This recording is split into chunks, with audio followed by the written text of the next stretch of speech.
We heard the first shots at around 9:40 a.m. I was sitting on the wall of the classroom, so in the hallway, and I could hear the shots getting closer and closer very quickly. I mean, there was only a few seconds between the first time we heard them and when he actually walked in. To me, it sounded like an axe being taken to a piece of wood. And our teacher, she opened the door and she peered outside and she immediately shut the door and she said, "Call 911." And right then, he walked in just seconds after.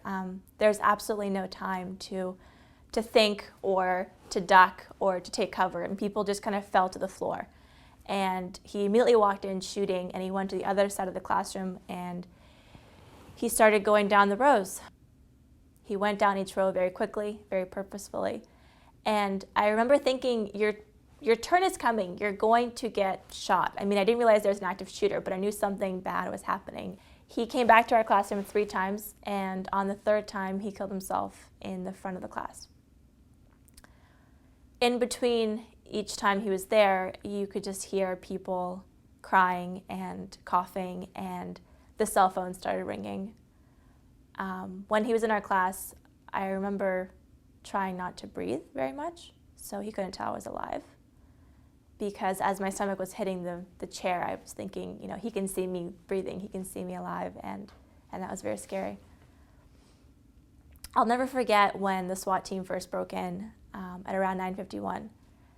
The officer in the front of the classroom said, "We have a lot of blacks in here." And at the time, I couldn't comprehend what he was talking about, but he meant triage codes. And I remember looking into the girl to my right and realizing, you know, what black meant. He looked over me and he said, first he said yellow, and then he changed it immediately and he said red. And that's when I first started panicking. I still couldn't speak. I was shot 3 times, lying on my back. And I remember thinking, what do you see? Like, what can you see on me that I can't, that you would change me from yellow to red? He killed 12 people in my classroom, including our teacher. Your perspective on life and your attitude and your relationships definitely changes after you experience something like this. I noticed very quickly after the shooting, just my outlook on things, my behaviors, my attitudes, what I valued really shifted and has changed dramatically.